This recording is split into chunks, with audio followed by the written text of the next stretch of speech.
The morning air was crisp with a hint of winter's chill, but it didn't bother him. He had grown used to it over the years, and today, like many others, he was out walking to his favorite corner store. His cane tapped against the ground in a steady rhythm as he moved along the sidewalk, each step a small victory. He couldn't see the world around him, but he had memorized the routes he often traveled, and this one was particularly familiar. The sounds of the city guided him as he made his way toward his destination. It wasn't an unusual day, at least not at first. He passed the usual storefronts, the sounds of the morning hustle around him, cars honking, people chatting, and the distant hum of the subway. To anyone else, the city might have felt chaotic, but to him it was comforting. The noise was predictable, the way people walked on the sidewalk. Even the ebb and flow of traffic were routines he had grown to know well. But that morning, something was different. As he approached an intersection, a voice suddenly called out from behind him. "Hey, stop right there!" His body tensed at the command, his heart quickening. He paused, his cane stilling against the sidewalk, unsure of who had spoken or what they wanted. He had no idea if it was a passerby or someone who meant harm. Being blind didn't make him vulnerable, but it did make him cautious. He slowly turned his head in the direction of the voice, trying to make out any details of the person who was speaking to him. Before he could process anything, the voice came again, louder and more forceful. "I said stop." The man's voice had an edge to it now, the kind that made him feel uneasy. With a deep breath, he hesitated for just a moment. He wasn't sure if he was being stopped for a reason, or if this was just some random encounter. His hands gripped his cane tighter, trying to steady himself. "Can I help you?" he asked politely, hoping that the stranger would explain why he was being approached in such a manner. "Yeah, I think you can," the voice barked back. "You've been walking around here acting suspicious." The blind man felt his stomach twist. What could he possibly have done? He was just trying to get to the store. "Suspicious?" he asked, his voice calm but confused. "I'm just walking." There was a moment of silence before the officer spoke again, his tone dripping with disbelief. "Don't play dumb.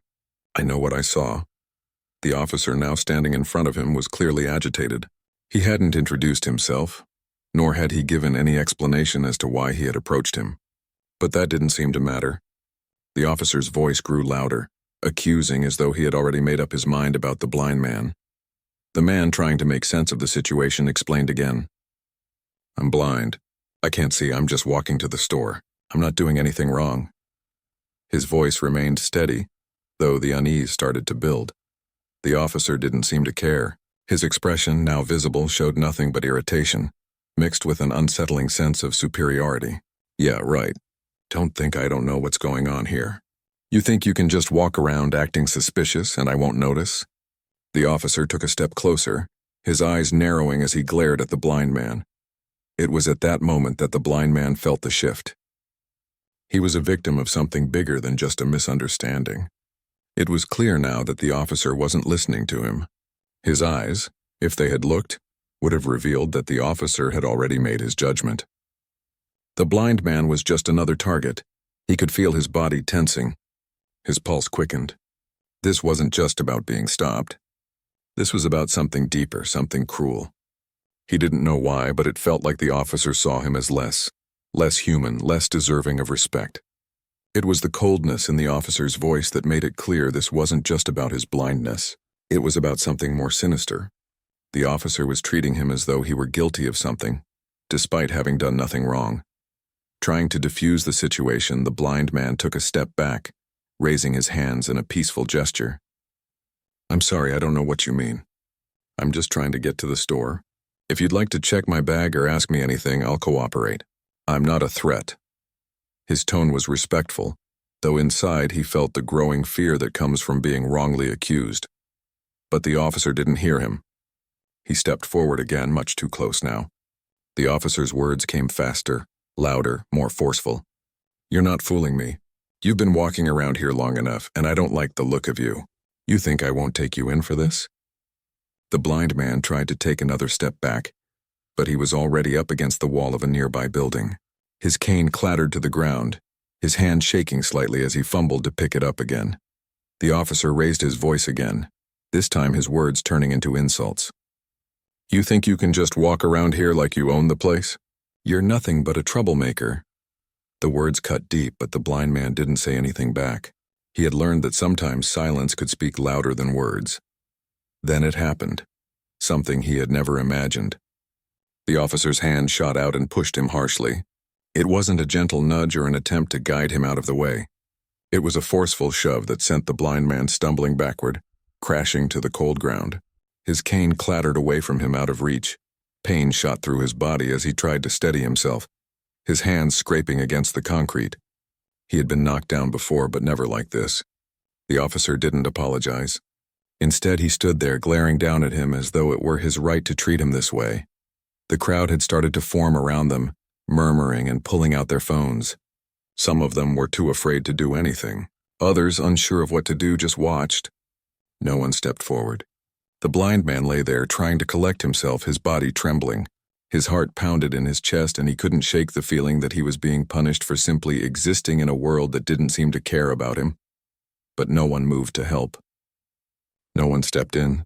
The officer stood over him, his voice a constant barrage of insults and threats. It felt like an eternity. And the man couldn't understand why this was happening to him. What had he done to deserve this? It was in those moments that he realized how alone he truly was in that moment. There were people around, but none who were brave enough to intervene, to say something, to stop the madness. He wished someone would step forward, anyone. But all he could hear were the whispers of the crowd, the muffled sounds of a world that had turned a blind eye to his suffering. In the midst of it all, the officer's words rang out once more. "Get up, you're nothing but trouble. Get up and get moving." The blind man's fingers gripped the cold, rough ground as he tried to push himself back to his feet. But everything seemed to spin. He could barely breathe, let alone stand. The blind man's hands shook as he struggled to get to his feet. His fingers scraped against the rough concrete, trying to find something, anything, to steady himself. He felt the heat of the officer's glare burning into him, but he didn't dare look up. The world seemed like a blur of voices, shouts, and angry murmurs. His heart pounded in his chest, and for a moment he felt utterly defeated. With every ounce of strength he managed to lift himself from the ground, his knees buckling slightly as he stood. His cane was somewhere out of reach, and his mind raced to figure out how to navigate the chaos. He took a cautious step forward, his body still aching from the sudden push, but all he could hear was the officer's voice, still laced with anger. "Get up, get moving. I don't have all day for this nonsense." The crowd had started to grow, but instead of helping, they just stood there watching. Some pulled out their phones, capturing the moment as if it were some kind of spectacle. The blind man's stomach twisted at the thought. He wasn't a show for their entertainment. He was just trying to live his life. He knew what the officer was doing was wrong, but he didn't know how to make it stop. As he took another step forward, the officer suddenly moved closer, his heavy boots crunching against the pavement. The blind man could feel his presence looming, an intimidating shadow he couldn't avoid. He had to fight back the overwhelming urge to turn and run, but running wasn't an option. Not in this moment. He couldn't see where he was going. He could only feel the world around him, his senses heightened, trying to make sense of it all. "You think you can just walk away from me?" The officer's voice snarled. "I'm not done with you." The blind man swallowed hard, his throat tight. "I'm not doing anything wrong," he said, his voice calm but worn from the fear creeping into his chest. "I'm just trying to get to the store. That's all." The officer didn't respond immediately. The tension hung in the air like a thick fog. The blind man stood there trying to hold on to any shred of dignity he had left. The pain in his body wasn't the worst part. It was the way the officer had made him feel, as though he were nothing more than an inconvenience. The silence was broken by a voice from the crowd. "Hey, leave him alone," someone shouted. It wasn't loud, but it was enough to stir something in the crowd. The blind man turned his head toward the voice, but he couldn't see the person who had spoken. He wasn't sure who it was, but it gave him a small glimmer of hope.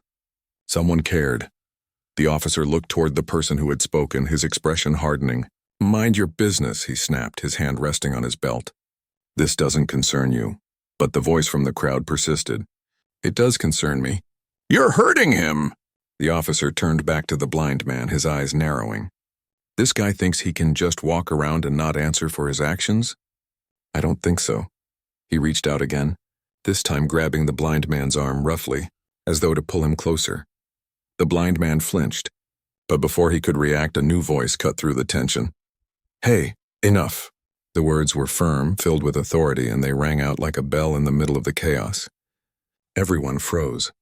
The officer turned around quickly as if he had just been struck by the force of the voice. A man stepped forward from the crowd, his presence strong and commanding. The blind man couldn't see him, but he could feel the change in the atmosphere. It was like the air had shifted, and for the first time since the officer had attacked him, he felt like someone might finally do something. "Let go of him," the man said, his voice calm but forceful. The officer blinked, clearly taken aback. "What did you just say?" he demanded, his grip on the blind man's arm tightening. The man who had spoken didn't flinch. "I said let go of him," he repeated, stepping closer. There was something about the way he moved, confident, unshaken, that made the blind man's heart skip a beat. The officer hesitated, glancing from the man to the crowd, but the people around them were starting to take notice. It wasn't just a handful of bystanders anymore. More people had gathered, their eyes on the officer and the situation unfolding before them. The man who had intervened didn't back down. He didn't seem intimidated by the officer's size or the tension in the air. He was calm, but there was an undeniable strength in his voice, something that made the officer pause. "You don't get to treat people like this," the man continued, his words sharp and clear. "You don't get to use your power to hurt someone for no reason." The officer shifted his stance, his jaw clenched, but he didn't respond right away. The crowd's murmurs grew louder, and it was clear they were starting to rally behind the man who had stepped forward. The blind man, still in the officer's grip, could feel the tension in the air. He had no idea who this person was, but he knew that somehow things were starting to shift. He wasn't alone anymore. The officer took a step back, his grip loosening on the blind man's arm. The man who had intervened stepped between them, putting himself between the officer and the blind man. "Let him go," he said again, more forcefully now. "You don't have the right to treat him this way." The officer looked at him, a mix of frustration and confusion in his eyes. He seemed to be weighing his options, unsure of how to handle the situation. The crowd had become more vocal now, many people filming the interaction, some shouting for the officer to step back. The blind man could hear their voices rising, their support growing stronger. It was like a small wave of hope had spread through the crowd, and the officer seemed to be realizing that he couldn't get away with his behavior this time. Finally, the officer released the blind man's arm, taking a few steps back, his eyes still fixed on the man who had intervened. The blind man stood there, still shaky but steadying himself. His hand groped around for his cane, which was still a few feet away, and with some effort he found it. He grasped it tightly, feeling its familiar weight, grounding himself once again. The man who had stepped in looked at the officer one last time, his gaze unwavering. "I'm going to make sure you're held accountable for this," he said quietly, but with undeniable certainty. Then, without another word, he turned to the blind man. "Are you okay?"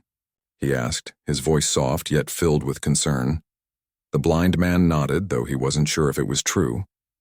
His body still hurt from the officer's shove, and his mind was reeling from everything that had just happened. But for the first time, he didn't feel completely helpless. Someone had stepped in, someone had spoken up, and that made all the difference. I'm fine," he replied, his voice shaky but grateful. "Thank you. I didn't know what to do." The man nodded, giving him a reassuring smile. "Don't worry. People like him can't get away with things like this, not anymore." The officer, clearly defeated, turned and walked away, his head low as the crowd continued to watch. The blind man stood there, still trying to process what had just happened. He wasn't sure if the situation was over or if there would be more consequences, but for the moment, he was free. Free from the officer's grip, free from the fear that had clouded his mind just moments before. The man who had helped him gave him one last look before turning back to the crowd. People began to disperse, their phones still recording the aftermath. But the blind man was no longer just another face in the crowd. He had been seen, heard, and for the first time in a long while, he felt like justice had been on his side. The officer, with his head hanging low, walked away, his boots heavy against the sidewalk as he made his way back to his squad car. The crowd began to disperse, the murmurs of voices still hanging in the air, but there was a noticeable shift. The blind man stood in place, still clutching his cane, trying to process what had just happened.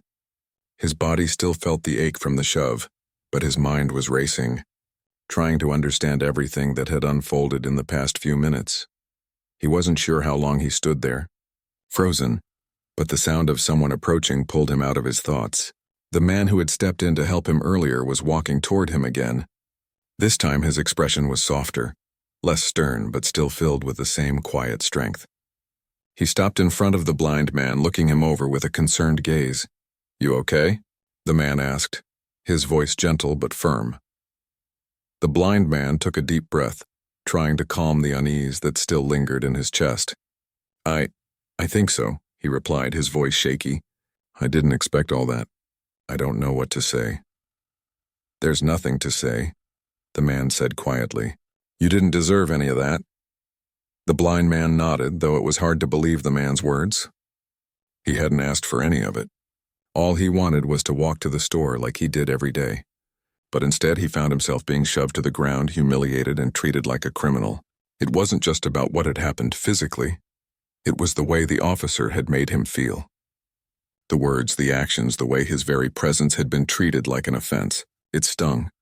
"I don't understand why it had to happen," he finally spoke, his voice quieter now. "I wasn't doing anything wrong. I was just walking." "Why did he stop me like that?" The man who had helped him paused for a moment before answering. "Unfortunately, that's something a lot of people deal with every day. Sometimes it's because of how they look, or where they're from, or just who they are. It's not fair and it's not right, but it happens." The blind man didn't know what to say to that. He had heard of injustice, of course, but he had never experienced it quite like this. He had always known that the world could be cruel, but in that moment, it felt as though the cruelty had come from a place he couldn't escape. An officer of the law, someone who was supposed to protect people, had turned on him without reason. He took another breath, trying to steady himself. "I'm just so tired of it. I didn't ask for this. I just want to live my life." "I get it," the man said, his voice soft but understanding.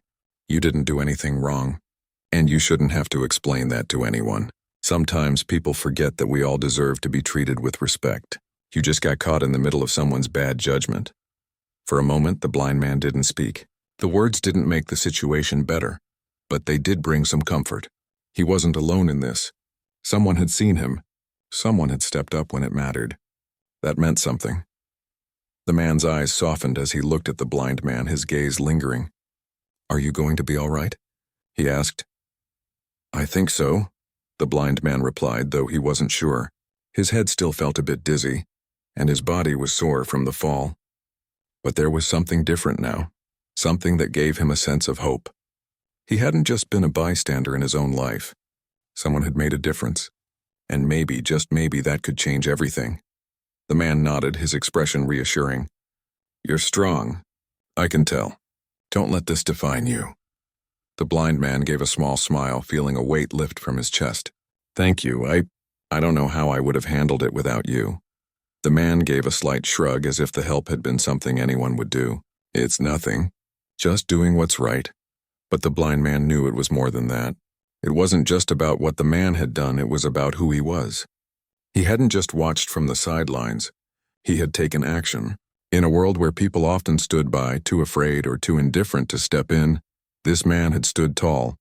He had spoken up when no one else had, and that made all the difference. "Well, I appreciate it," the blind man said again, his voice steadying with gratitude. The man smiled. "You don't need to thank me, but if you ever need anything, don't hesitate to reach out. You're not alone in this." The blind man nodded, the warmth of the man's words sinking in. "I won't forget this." "Good," the man said. "Remember, there are good people out there. People who care. Don't let this incident make you think otherwise." The blind man gave a soft chuckle, though it was laced with a sense of weariness. "I'm starting to believe that. It's hard sometimes, but I'm learning." The man patted him gently on the shoulder. "You'll make it through. You're tougher than you think." The blind man smiled again, a little brighter this time. "I'm trying." After a moment, the man turned to leave, but before he did, he looked back at the blind man. "Take care of yourself, all right?" he called out, his voice full of sincerity. "You too," the blind man responded, watching as the man walked away, blending into the crowd. And for the first time in what felt like forever, he felt a little lighter. He wasn't alone in this world. There were still people who cared, people who would stand up for what was right, even when it wasn't easy. The blind man took a deep breath and started to make his way to the store again, a little slower than before, but with a renewed sense of purpose. The pain in his body was still there, the bruises on his skin a reminder of what had happened, but the feeling of helplessness was starting to fade. It wasn't gone, not completely, but it wasn't as overwhelming as it had been. He could take one step at a time, just like he had always done. As he walked, the sounds of the city surrounded him once more. The hum of passing cars, the chatter of people on the sidewalks, the distant music playing from a storefront. It was the same city he had always known, but now it felt different. He wasn't invisible anymore. His presence had been noticed. His voice had been heard. And for the first time in a long time, he felt like he was part of something bigger, a community that could stand together and fight for what was right. He didn't know what the future would hold, but he knew that no matter what, he wasn't going to let this moment define him. He would rise above it one step at a time. The blind man continued his walk, one step at a time, the weight of everything still heavy on his shoulders. The pain from the fall hadn't fully worn off, but the soreness wasn't the only thing that lingered in his body. The memories of the officer's anger, the shove, and the way the crowd had just watched, it all played over and over in his mind. He couldn't shake it. It wasn't just the physical hurt that bothered him. It was the emotional toll. The feeling of being dehumanized, as though he didn't matter at all, stayed with him long after the officer had walked away. Still, as he moved forward, there was a small flicker of hope. The man who had intervened, someone who didn't have to step in but did anyway, had reminded him that not everyone was indifferent. Not everyone stood by when someone was being hurt. And maybe, just maybe, there were more people like him out there, people who cared enough to do something. He reached the store after what seemed like an eternity. His cane tapped rhythmically against the pavement, guiding him the rest of the way. As he approached the entrance, the familiar sound of the doorbell jingled. Inside, the store smelled like fresh bread and coffee, a warm comfort to him. It was the same small convenience store he had visited almost every day for years. There was something reassuring about the routine, something grounding about the familiarity of the place. No matter what had happened outside, the store would always be the same. He reached the counter where the cashier, a kind woman with a gentle smile, greeted him. "Good morning," she said, her voice soft but full of warmth. He smiled in return, the corners of his mouth lifting. "Morning," he replied. "Just the usual today." As he placed the money on the counter, he felt the weight of the moment settle on him again. The officer's face, his words, the fear he'd felt. It all felt so distant now, yet so close at the same time. He didn't want to dwell on it, but it was hard not to. The world felt different now, as though the very air around him had shifted. But it wasn't just the officer or the crowd that had made it feel this way. It was the realization that he wasn't as powerless as he had once believed. The cashier handed him his change, noticing the subtle shift in his demeanor. "You all right?" she asked gently. He hesitated for a moment, unsure of how to answer. "Yeah," he said, his voice steady. "Just had a rough morning." The cashier nodded sympathetically. "I get it. Sometimes the world just feels heavy, doesn't it?" He nodded in return. "Yeah, it does, but I think it's going to be okay." She smiled, a knowing look in her eyes. "You've got that strength in you. You'll be all right." Those words, simple and sincere, helped lift some of the weight he was carrying. There were good people in the world, people who cared, who noticed, who didn't just turn away when someone was in need. Maybe the officer's actions hadn't been the last word after all. Maybe there was still hope. As he left the store, the sounds of the city washed over him again. The traffic, the chatter of pedestrians, the hum of the world moving around him. It felt almost like a distant echo, but at the same time, it was alive, full of possibility. He knew he wasn't alone in this world, even if it sometimes felt that way. There were people who would stand by him, who would make sure that what happened to him didn't go unnoticed. It was late afternoon when he made his way back to the same street corner where the incident had occurred. He hadn't planned to return to that spot, but something inside him told him it was important. He needed to face it, to not let it haunt him. His cane tapped against the ground as he stood still for a moment, taking in the familiar surroundings. The corner store was just down the street and across the road. The park was bustling with families and children enjoying the evening. For a long time, he just stood there listening to the city around him, letting the sounds wash over him. And then from a distance he heard something familiar, the soft voice of the man who had stepped in to help him. He could hear him before he saw him, and when the man appeared in his line of hearing, he stopped in his tracks. "I thought I might find you here," the man said, his voice warm and comforting.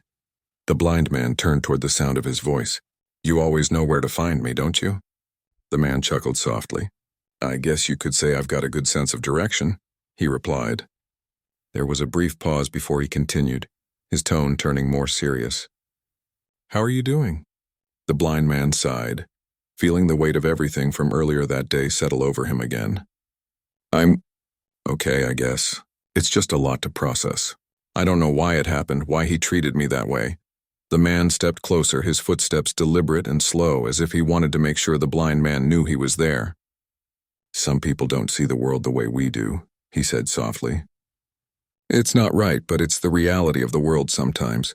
What matters is how you respond, how you keep moving forward." The blind man nodded, even though the words didn't completely ease the hurt he still felt. "I'm trying to move forward. But it's hard?" "I know it is," the man said, his voice gentle. "But don't forget, what happened today doesn't define you. You're not what that officer tried to make you out to be. You're stronger than that." The blind man felt a small flicker of hope as the man's words sunk in. He had been so caught up in the anger and confusion from earlier that he hadn't stopped to think about what really mattered. It wasn't the officer's actions that defined him, nor the way the world sometimes tried to place labels on him. What mattered was who he was and how he chose to face the world. The man's voice broke through his thoughts again. "You've got a lot of strength, more than you probably realize. Don't let this moment take that away from you." The blind man smiled softly, grateful for the man's unwavering support. "Thank you, I think you're right." They stood there together for a moment, two people who had experienced something that had changed them both. The blind man had come face to face with the harsh realities of the world, but in doing so he had also learned that there was hope, that there were people who would stand by him when it mattered. "I'm glad you were there today," the blind man said quietly. The man nodded. "I'm glad I could help. It's the right thing to do, standing up for each other." The world felt a little less heavy now. The blind man knew that what had happened couldn't be erased, but it also couldn't define him. He had been seen, heard, and helped when he needed it most. And maybe, just maybe, that was what really mattered. The man smiled at him one last time, his face filled with understanding. "You're not alone in this," he said before turning to leave. The blind man watched him walk away, the weight on his shoulders feeling a little lighter. The city around him was still as busy as ever, but in that moment it felt like a place where things could change, where people could make a difference. And for the first time in a long time, he felt like he had the strength to face whatever came next. The days that followed the incident felt like a blur. The pain from the fall had faded, but the emotional scars were harder to heal. The blind man had hoped that things would return to normal quickly, but the events of that day kept replaying in his mind. The way the officer had spoken to him, the way he had been treated, it wasn't something he could just forget. But what made it harder to bear was the feeling of helplessness that lingered. He didn't want to be defined by what had happened. He didn't want to be known as the man who was wrongfully attacked by an officer. But it felt as though everyone around him, especially the people who had witnessed it, had taken away something from him. He had been vulnerable, and no matter how strong he tried to be, that vulnerability remained. It was inescapable, but life didn't stop. It couldn't. The world outside was still moving forward, people still going about their day-to-day routines. And though the blind man wished he could hide from it all, he knew he had to keep going, one step at a time. He returned to his usual spots: the store, the park, the corner where the incident had happened. At first he couldn't bring himself to walk by that spot again, but eventually he found the courage. Each time it got a little easier. The ache in his heart didn't go away, but the fear that had once gripped him loosened. He was taking small steps forward, even if it didn't feel like it. One afternoon, as he was walking through the park, he felt a familiar presence behind him. He knew it before he even heard the footsteps. The man who had stepped in to help him that day was walking toward him. The blind man could sense the calm confidence that came with him, the same quiet strength that had made all the difference when everything had felt so out of control. The man stopped in front of him, his voice kind and gentle as always. "How are you holding up?" The blind man paused for a moment, considering the question. "I'm better, I think," he said, his voice still carrying a hint of weariness. "It's been tough, but I'm trying." The man nodded as though he understood. "That's all you can do. Take it one day at a time." The blind man smiled faintly, feeling the truth of those words settle deep within him. One day at a time. He had heard that phrase countless times before, but now it felt like the only way forward. He had to keep moving no matter how hard it was. I never really thought about how much something like this could shake you, the blind man continued. I mean, I knew there were bad people out there, but I didn't realize how much it could affect you. How much it could make you question everything. The man's voice softened. It's not easy, no. But what happened doesn't change who you are. It's the world that needs to change, not you. The blind man nodded slowly. The man was right. He wasn't the one who needed to change. He hadn't done anything wrong. It was the system, the people who failed to see each other as equals who needed to change. But even as the blind man thought about it, he knew that change wasn't something that happened overnight. It was something that took time, effort, and a willingness to speak up, to stand together. I don't want to be angry anymore, the blind man said quietly. I don't want to hold on to that anger. But it's hard to let go. I understand, the man replied. Anger can be a heavy thing to carry, but it can also be a catalyst for change. It can drive you to do something, to stand up for what's right, but you don't have to carry it forever. It's okay to let go when you're ready. The blind man felt a weight lift off his shoulders as he heard those words. He didn't have to hold on to the anger forever. He didn't have to let it define him. He could take what had happened, learn from it, and use it to move forward. I don't know what the future holds, the blind man admitted. But I do know that I can't keep letting this keep me down. I want to keep going. That's the spirit, the man said with a smile. You've got the strength. Don't forget that. The two of them stood in silence for a moment, just letting the peaceful sounds of the park wash over them. The breeze rustled through the trees, and the distant laughter of children playing added a sense of calm to the air. It felt like a moment of peace. A brief respite from the chaos of the world. The blind man closed his eyes for a second, feeling the warmth of the sun on his face. It was a small thing, but it brought him a sense of comfort. I think I'm ready to move on, the blind man said, more to himself than to the man. Not forget, but move on. One step at a time. The man smiled at him, his expression full of encouragement. That's all any of us can do. One step at a time. From that moment on, the blind man felt different. The anger that had been consuming him wasn't gone, but it wasn't all-consuming anymore. He had started to see the world differently, not through the lens of anger or fear, but through a lens of hope. He knew that change wouldn't happen overnight, and he knew that the road ahead wouldn't always be easy. But for the first time in a long time, he felt like he could handle whatever came his way. Days turned into weeks, and the blind man's life slowly began to return to a sense of normalcy. He continued to walk the streets, navigate the city, and go to the store. Each time he felt a little more confident, a little more at ease. He even started talking to people in the park again, striking up conversations with strangers and reconnecting with old friends. The world wasn't perfect, but it was his world, and he was learning to find his place in it again. And then one day, as he was walking through the park, he heard a familiar voice call out to him. Hey, how's it going? He turned to find the man who had helped him standing there, a warm smile on his face. The blind man felt a rush of gratitude as he returned the smile. I'm doing good, he said, his voice steady. I've been doing a lot of thinking, and I think I'm finally in a place where I'm moving forward. The man nodded, clearly pleased. That's great to hear. I knew you had it in you. For a moment they stood there, just enjoying the simple moment of connection. It wasn't a grand gesture or a monumental change, but it was enough. The blind man had found his strength again, and he knew that he wasn't alone. There were people out there who cared, who would help him when he needed it most. Thank you, the blind man said, his voice full of sincerity. I don't think I could have done it without you. The man's smile widened. You don't need to thank me. I just helped you remember who you are. You're the one who found your strength. The blind man smiled back, feeling a warmth in his chest. He knew that the journey wasn't over, but he was ready for whatever came next. He had learned something important. Sometimes it's not about fighting against the world. It's about finding the strength to keep going no matter what. And with that strength, anything was possible.